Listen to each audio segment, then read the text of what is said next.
May 29th, 1453. The Theodosian Walls of Constantinople. 1:00 a.m.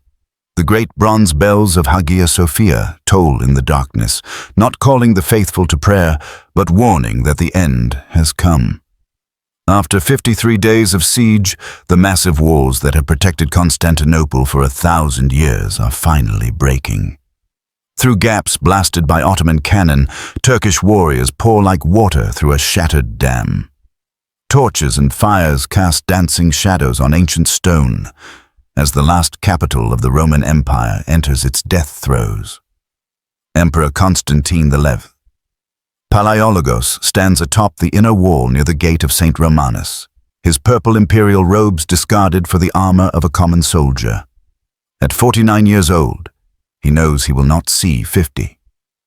Below him, 7,000 exhausted defenders, Greeks, Venetians, Genoese, Catalans, struggle to hold back 80,000 Ottoman warriors in the final assault. The emperor's voice, hoarse from shouting commands, rises above the din of battle. "The city is fallen, but I am alive." Then, drawing his sword, he speaks his last recorded words. "The city is fallen, and I am still alive."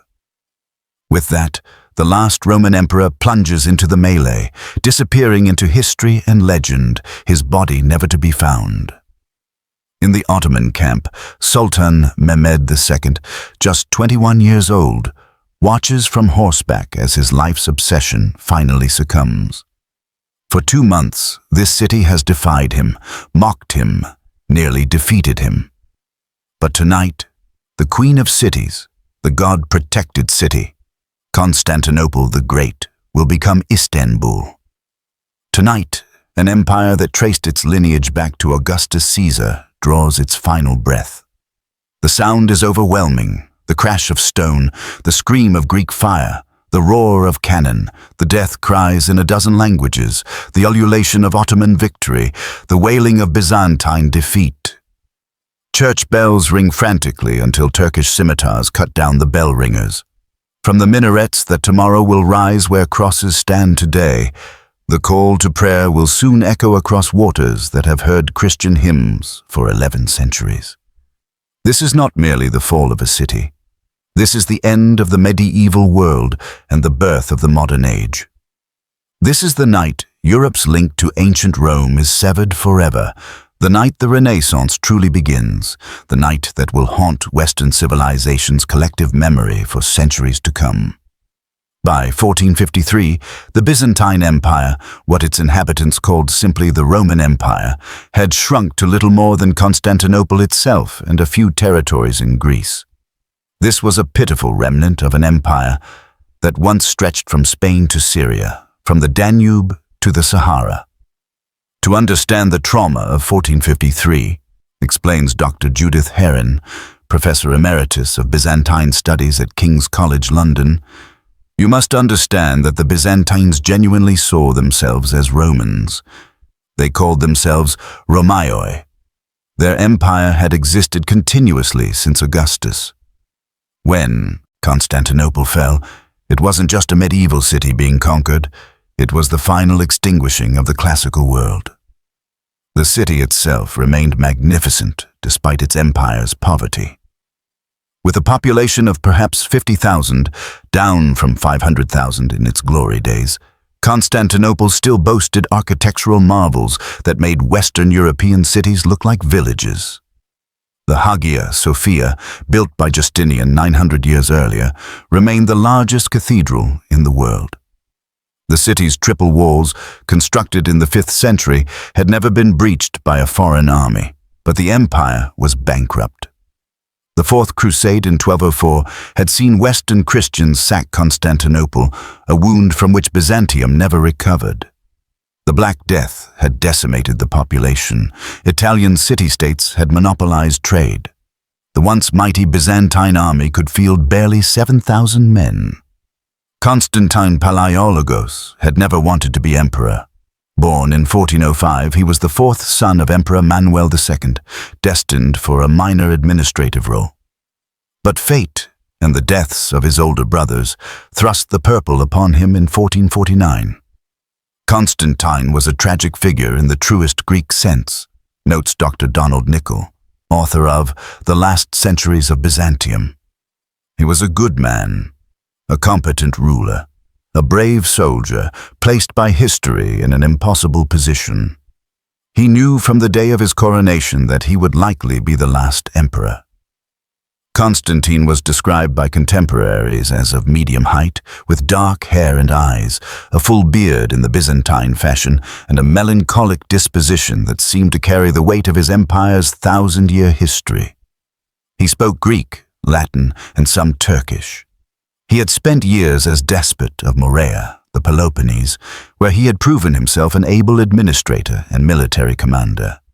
His great failure, or perhaps his great principle, was his refusal to surrender Constantinople's independence. Venice, Genoa, even Hungary had offered aid in exchange for sovereignty. The Pope promised armies if Constantine would unite the Orthodox Church with Rome. But the emperor, knowing his people would rather die than become Catholic, refused terms that would betray Constantinople's identity. Across the Bosphorus waited Constantinople's nemesis, Sultan Mehmed II, known to history as Mehmed the Conqueror. At 21, he had already ruled once before. His father, Murad II, had abdicated in his favor when Mehmed was 2, only to return when the boy proved too young for the throne. Now, in his second reign, Mehmed was determined to achieve what no Ottoman sultan before him had managed: the conquest of Constantinople. Mehmed was a study in contradictions. Fluent in Turkish, Arabic, Greek, Latin, Persian, and Slavic languages, he was perhaps the most educated monarch of his time. He wrote poetry, patronized artists, and maintained a library that included works of history, philosophy, and science. Yet he could be ruthlessly cruel. He had his infant, half-brother, strangled to secure his throne, following Ottoman tradition. Mehmed represents the transformation of the Ottomans from nomadic warriors to imperial rulers, observes Dr. Halil İnalcık, the preeminent Ottoman historian. He saw himself not as destroying the Roman Empire, but as becoming the new Roman emperor. After conquering Constantinople, he would claim the title Kaiser-i-Rom, Caesar of Rome. Physically, Mehmed was described as tall and imposing, with an aquiline nose. Later portraits would exaggerate this feature. He had piercing dark eyes, a reddish beard, and an intimidating presence that could silence a room.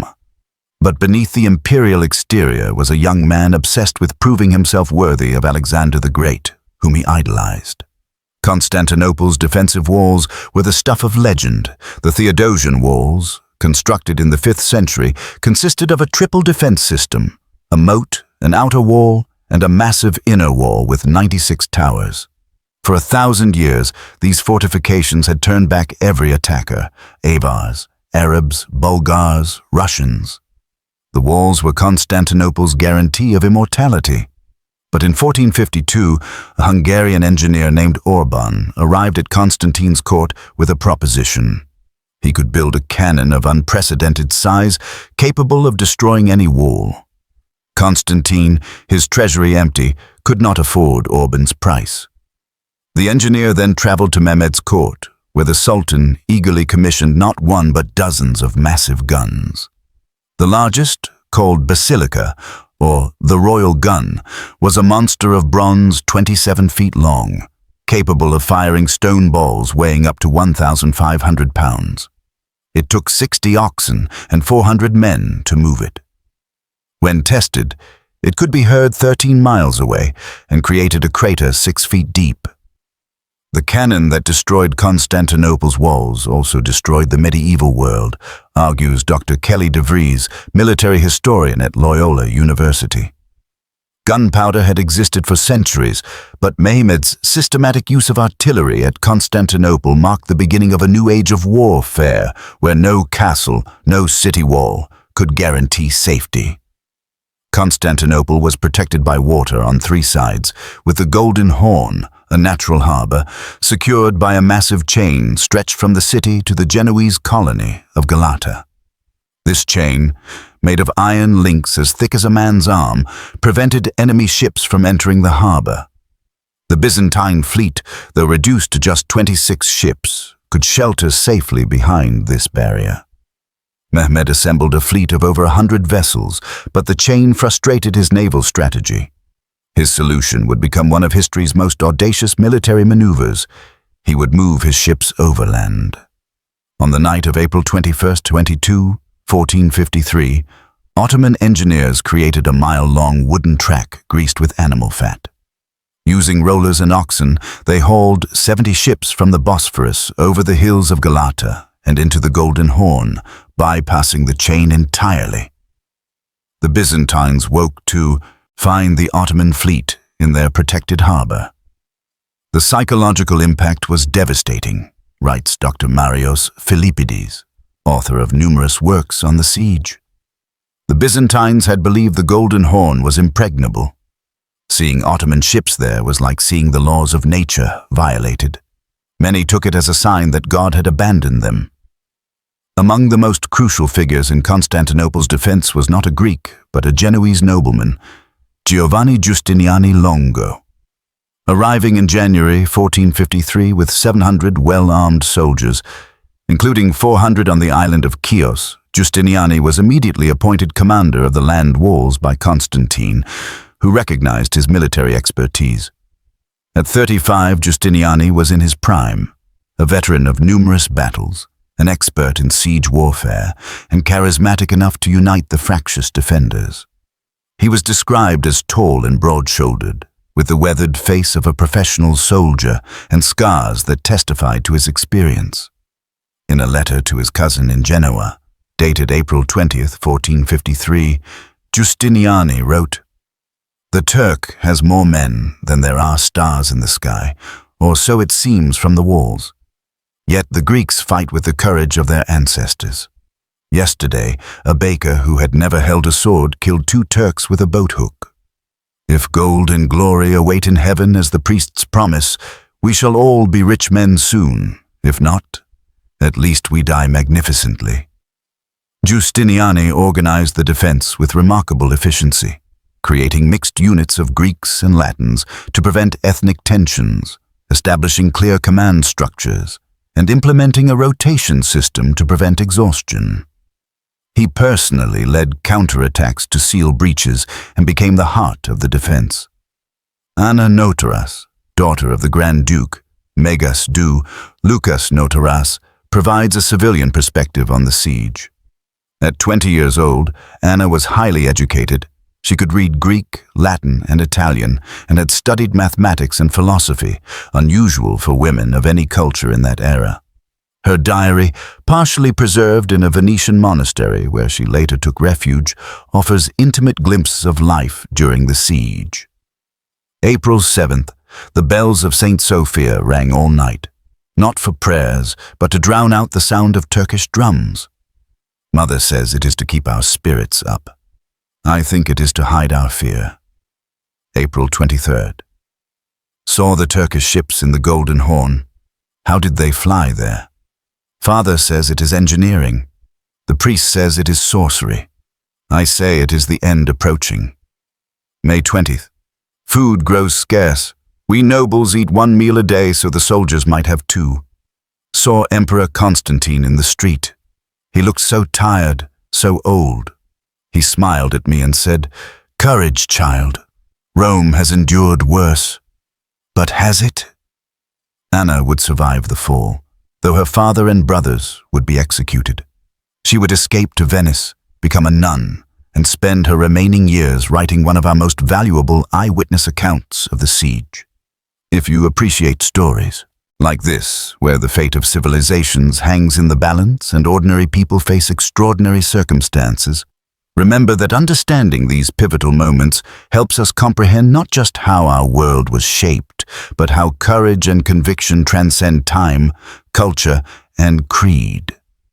Please subscribe and share this story with others who value the lessons history teaches us about human nature, resilience, and the price of glory. On the Ottoman side, we have the memoirs of Hassan, a janissary from Ulubat who participated in the final assault. Born a Christian in Serbia and taken in the Devshirm, child tax, at age 8, Hassan had been raised as a Muslim warrior. At 24, he was a veteran of several campaigns devoted to the Sultan and his cause. His account, written years later, provides the attacker's perspective. The Greek fire was the worst. It stuck to everything: armor, skin, beard. Men became human torches, running and screaming until comrades ended their misery. But we pressed on. The Sultan watched. To retreat meant death. To advance meant probable death, but possible paradise. I saw the emperor once, during the final assault. He fought like a common soldier. No purple robes, no golden crown, just a man with a sword, killing Turks. I respected him. When someone said he had died, I felt not joy, but sadness. Strange to mourn an enemy, but he died as a Ghazi warrior should, facing forward. On April 6, the Monday after Easter, Mehmed's army completed the encirclement of Constantinople. Contemporary accounts vary wildly on numbers, from 160,000 to 400,000 Ottoman troops. Modern historians estimate 80,000, 100,000 soldiers, with perhaps another 20,000 support personnel. The Ottoman army was remarkably diverse. Turkish sipahis, cavalry, janissary, infantry, Balkan Christians serving as vassals, irregular troops from Anatolia, and even a contingent of Hungarian gunners managing the artillery. They stretched in a crescent from the Golden Horn to the Sea of Marmara, a human wall 7 miles long. Against this, Constantine could muster approximately 7,000 men, 5,000 Greeks and 2,000 foreigners, mostly Genoese and Venetians. Even including monks and armed civilians, the defenders numbered no more than 10,000. They had to defend 14 miles of walls. On April 12th, the bombardment began. The Great Cannon Basilica could only fire 7 times a day. It needed time to cool between shots or the bronze would crack. But when it fired, the earth shook. Niccolò Barbaro, a Venetian surgeon present at the siege, wrote, "The stone ball flew through the air with such force that it seemed propelled by Satan himself. When it struck the wall, the impact was like thunder. Stones that had stood for 1,000 years crumbled like bread." The psychological effect was as devastating as the physical damage. Many Byzantines had never experienced artillery bombardment. The constant thunder, the shaking ground, the slowly crumbling walls, it wore on defenders' nerves. Some went mad from the stress, running through the streets claiming they could hear the voices of demons in the cannon's roar. Mehmed ordered his first major assault on April 18th, focusing on the Mesopotamia, the middle section of the land walls where they crossed the Lycus Valley, the weakest point in Constantinople's defenses. The attack began at dawn with the irregulars, the Bashabozuks, expendable troops meant to exhaust the defenders. They came in waves, poorly armed but numerous, screaming war cries in a dozen languages. The defenders, led by Giustiniani, met them with disciplined volleys of arrows and crossbow bolts. After 4 hours, with thousands of Bashabozuks dead, Mehmed sent in the Anatolian troops, better armed and trained. Still, the walls held. Greek fire, that medieval napalm whose recipe is now lost, poured down on attackers. Men burned alive, their screams echoing across the battlefield. As dusk fell, Mehmed committed his elite janissaries. These were the Ottoman Empire's finest, trained from childhood, forbidden to marry, knowing no loyalty except to the Sultan. They advanced in perfect formation, their band playing the Mater March that would terrorize European armies for centuries. The fighting was hand-to-hand, brutal, desperate. Constantine himself appeared on the walls, fighting alongside common soldiers. After 2 hours of savage combat, with darkness falling, Mehmed called the retreat. The first assault had failed. Ottoman casualties numbered in the thousands. Byzantine losses were in the hundreds. As April turned to May, the siege became a battle of engineers as much as soldiers. The Serbian miner Zaganos Pasha, one of Mehmed's commanders, began digging tunnels under the walls, intending to pack them with gunpowder and blow breaches from below. But the Byzantines had their own master engineer, a Scotsman named John Grant. His real name is disputed. Some sources call him Johannes Grant, suggesting German origin. Grant detected the tunnels by placing drums of water on the ground and watching for vibrations. When located, Byzantine counterminers would break into the Ottoman tunnels, resulting in vicious underground battles fought by torchlight in spaces barely large enough to swing a sword. On May 16th, Grant's greatest triumph came when Byzantine miners broke into a major Ottoman tunnel and flooded it with Greek fire, burning alive dozens of Ottoman sappers. The mining war, which had consumed enormous resources and lives, effectively ended in Byzantine victory.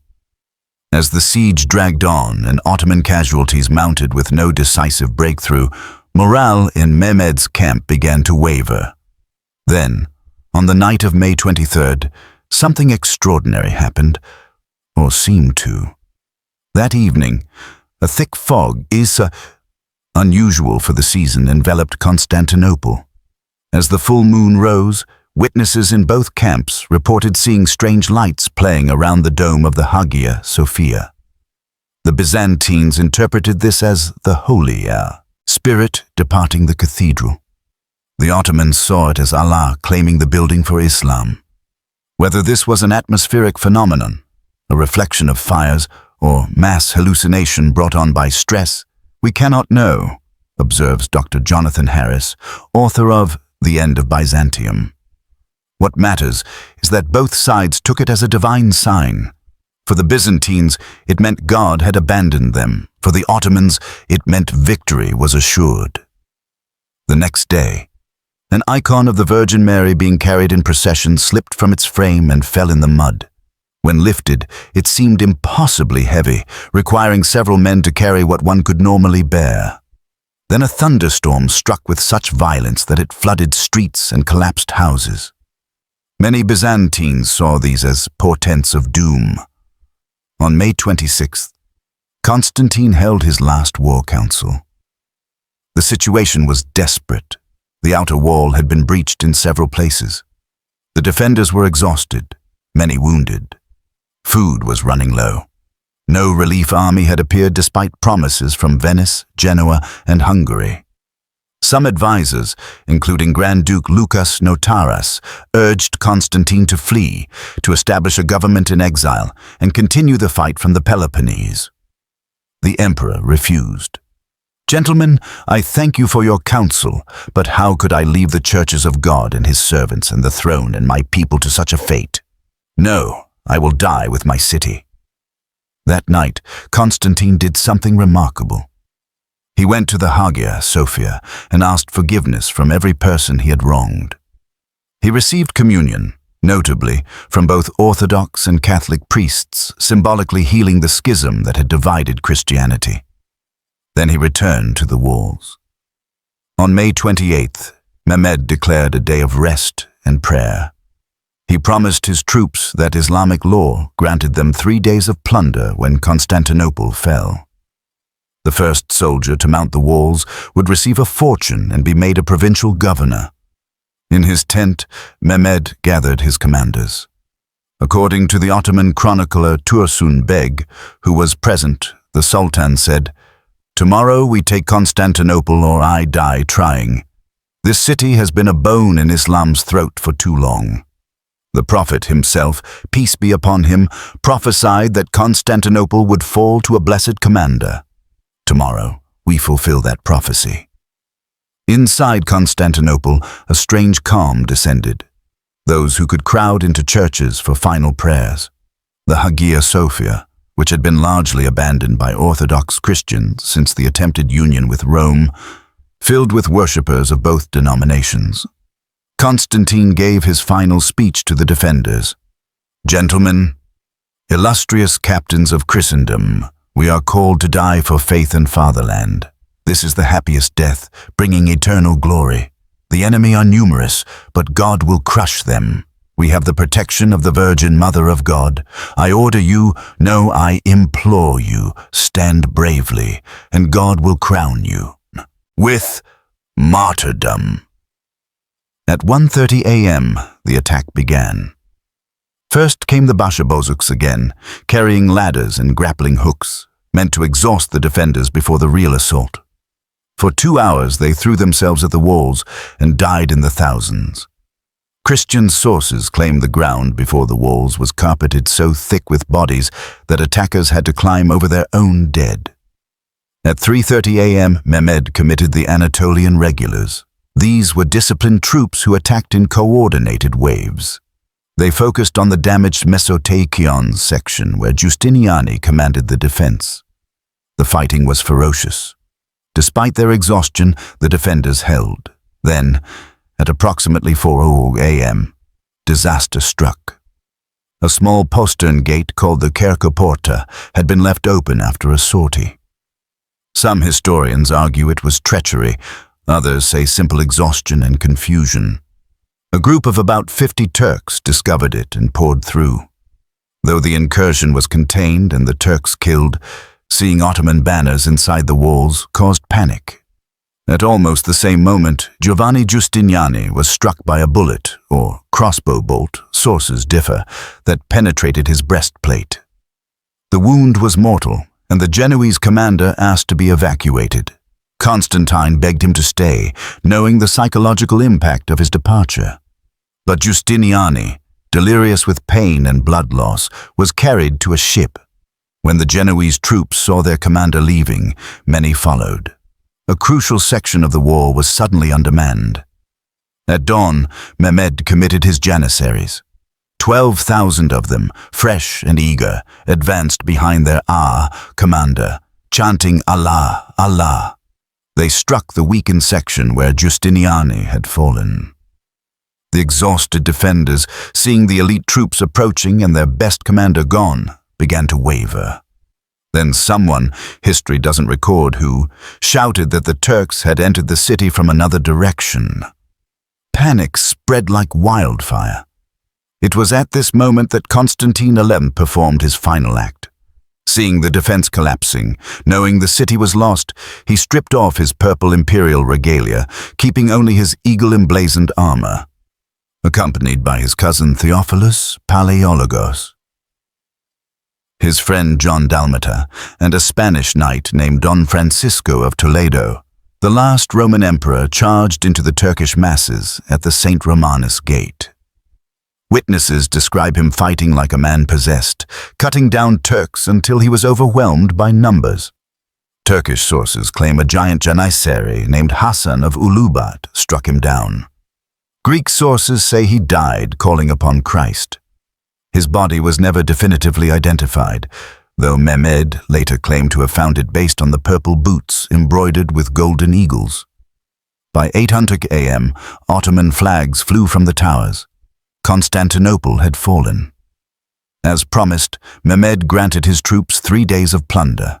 What followed was an orgy of violence, rape, and destruction that shocked even medieval sensibilities. The population that couldn't flee to churches was enslaved. Contemporary accounts speak of blood running in the streets, of children torn from mothers, of nuns violated on altars. Yet some humanity emerged amid the horror. Many Ottoman soldiers, having Muslim relatives or friends among the Greeks, Constantinople had a significant Muslim population, helped hide civilians. Some janissaries, remembering their Christian origins, secretly aided churches in hiding treasures. The Hagia Sophia became a particular scene of tragedy. Thousands had taken refuge there, believing the angels would descend to save them at the last moment. Instead, the Turks broke down the doors. Those of value as slaves, the young and healthy, were chained. The old and infirm were killed. A Turkish soldier supposedly found the body of a monk who had been celebrating liturgy, killed at the altar mid-prayer, his blood mixing with the communion wine. On the afternoon of May 29th, Mehmed II entered Constantinople through the Adrianople Gate. He rode directly to the Hagia Sophia, where he stopped a soldier hacking at the marble floor, saying, "Be satisfied with the loot and slaves. The buildings belong to me." Entering the cathedral, Mehmed was overwhelmed by its beauty. He quoted a Persian poem, "The spider spins his web in the palace of the Caesars, and the owl sings her night song on the towers of Afrasiab." Then, in an act that symbolized the transformation of Constantinople to Istanbul, he ordered the Hagia Sophia converted to a mosque. But Mehmed also showed unexpected mercy. He ordered the plundering stopped after just 1 day instead of 3. He sought out the Genoese and Venetian communities, guaranteeing their safety and trading privileges. Most surprisingly, he appointed Gennadius Scholarius as Patriarch of Constantinople, ensuring the Greek Orthodox Church's survival under Ottoman rule. Mehmed saw himself not as destroying the Roman Empire, but as its legitimate successor, explains Dr. Temel Kafadar of Harvard University. He kept Byzantine administrative structures, employed Greek scholars, and even considered converting to Christianity to better legitimize his rule. He was creating a new synthesis, neither purely Islamic nor Christian, but something unique. The fall of Constantinople triggered one of history's most significant brain drains. Greek scholars, carrying manuscripts preserved since antiquity, fled to Western Europe. They brought with them not just texts, but knowledge of Greek language, philosophy, science, and art that had been largely lost to the Latin West. Cardinal Bessarion, a Greek scholar who had converted to Catholicism, established a library in Venice containing hundreds of Greek manuscripts. Constantine Lascaris reached Milan, where he taught Greek to Italian humanists. These refugees helped fuel the Renaissance, literally carrying the classical world to the modern on their backs. For the Ottoman Empire, the conquest of Constantinople marked its transformation from a strong regional power to a world empire. Istanbul, as it became known, became the Ottoman capital, strategically controlling trade between Europe and Asia. The city would be rebuilt and repopulated, eventually surpassing its Byzantine glory. The psychological impact was enormous. The Ottomans had achieved what Arab armies, despite conquering much of the Byzantine Empire, had never managed. Mehmed and his successors could claim to be heirs of Rome. This legitimacy, combined with control of Constantinople's strategic position, would fuel Ottoman expansion for the next 2 centuries. In Western Europe, the fall of Constantinople was received as a catastrophe comparable to 9/11 in its psychological impact. The last link to the Roman Empire, the great Christian empire that had stood for over a millennium, was gone. Pope Nicholas V called for a new crusade that never materialized. The Holy Roman Emperor Frederick III held elaborate mourning ceremonies. In Russia, Moscow would eventually claim the mantle of Third Rome, arguing that the legacy of Christian empire had passed from Rome to Constantinople to Moscow. The fall of Constantinople fundamentally changed how Europe saw itself, argues Dr. Robert Crowley, author of 1453, The Holy War for Constantinople. It created the notion of Europe as a distinct civilization under threat, fostering both unity against the Ottoman threat and competition over who would lead Christian resistance. Among Greeks, a legend arose that Constantine XI had not died but had been turned to marble by an angel at the moment of death. He waits in a cave beneath the Golden Gate, they say, and will return to life when Constantinople is Greek again. This legend sustained Greek identity through centuries of Ottoman rule and continues to resonate in Greek culture today. When Mehmed ordered the Hagia Sophia converted to a mosque, one set of doors, the imperial doors, were supposedly sealed and have never been opened since. Legend says that when they open again, the building will revert to a church. In 2020, when Turkey reconverted the building from a museum to a mosque, protesters referenced this legend. The fall of Constantinople continues to reverberate in contemporary geopolitics. For modern Turkey, 1453 represents the beginning of Turkish greatness, Istanbul's soccer teams are named after the conquest date. For Greece, it remains a national trauma. The Greek national anthem references the fall. The event is still invoked in discussions about European identity, Christian-Muslim relations, and the clash of civilizations thesis. We must be careful not to read modern conflicts back into 1453, cautions Dr. Helen Evans, curator at the Metropolitan Museum. The Ottomans preserved much of Byzantine culture. Many Greeks rose to high positions in the Ottoman Empire. The notion of inevitable civilizational conflict is a modern invention, not a term, historical reality. As we stand, nearly 600 years removed from that terrible and magnificent May morning, what lessons does the fall of Constantinople offer? First, it reminds us that nothing is permanent. The Byzantine Empire had existed for over 1,000 years, outlasting the Western Roman Empire by a millennium. Its citizens couldn't imagine a world without it. Yet it vanished in a day. Every civilization, regardless of its glory or duration, is mortal. Second, it demonstrates how technological revolution can overturn established order.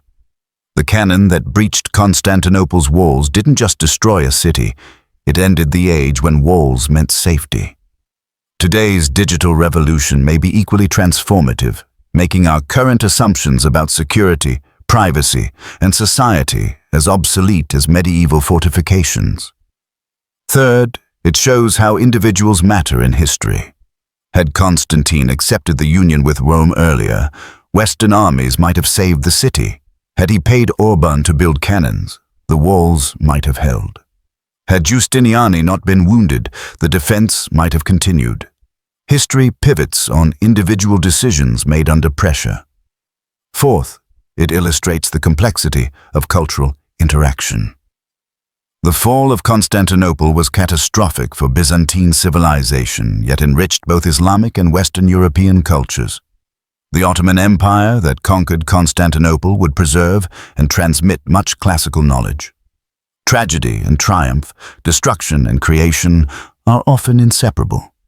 On that May morning in 1453, as Constantine XI disappeared into the melee at the St. Romanus Gate, as the millennium-old empire breathed its last, as one age ended and another began, something profound occurred beyond the mere change of ownership of a city.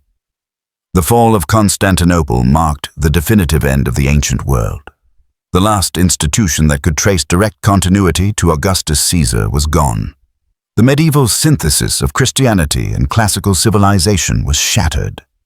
The Renaissance, the Reformation, the Age of Exploration, all were accelerated by this catastrophe. Yet from this ending came beginnings. Greek scholars fleeing to the West helped birth the Renaissance. The Ottoman Empire, enriched by Byzantine administrative knowledge, would create a unique civilization bridging Europe and Asia. Even the trauma itself proved productive. The fear of Ottoman expansion would drive European exploration, ultimately leading to the discovery of the Americas. Constantine XI chose to die rather than surrender his city.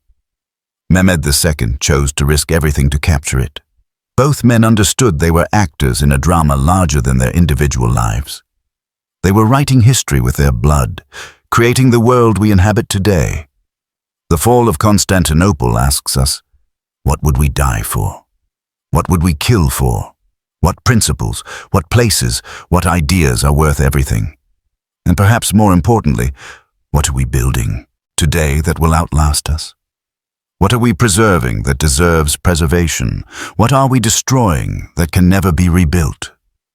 As the sun sets over modern Istanbul, as the evening call to prayer echoes from minarets built where church bells once rang, as tourists photograph the Hagia Sophia, not knowing whether they stand in a church, mosque, or museum, we might remember that morning in 1453 when the medieval world ended and the modern world began. We might remember Constantine, choosing death over dishonor. We might remember Mehmed, achieving his impossible dream. We might remember the unnamed thousands who died believing they were saving or spreading civilization. We might remember that every age believes itself eternal, and every age is wrong. The walls of Constantinople have mostly vanished now, torn down for modern development or crumbling from neglect. But scattered sections remain, grey stone teeth jutting from the earth, reminding us that even the mightiest fortifications cannot hold back time. They stand as monuments not to Byzantine glory or Ottoman triumph, but to the inexorable march of history that will one day claim our own civilization as it claimed theirs. In the end, the fall of Constantinople teaches us that all empires fall, all cities are conquered, all certainties crumble. But it also teaches us that from every ending comes a beginning, from every death a birth, from every fall a rise. The question is not whether we will fall, we will. The question is what will rise from our ruins, and whether we are building something worthy of the price that history always demands. The last emperor of Rome died sword in hand, facing his enemies, choosing his end. That choice, to meet fate standing rather than kneeling, echoes across centuries. It reminds us that while we cannot choose history's verdicts, we can choose how we face them. Constantinople fell, Rome ended, the medieval world died, and the modern world was born from its ashes, carrying within it seeds of glory and catastrophe that are still flowering today.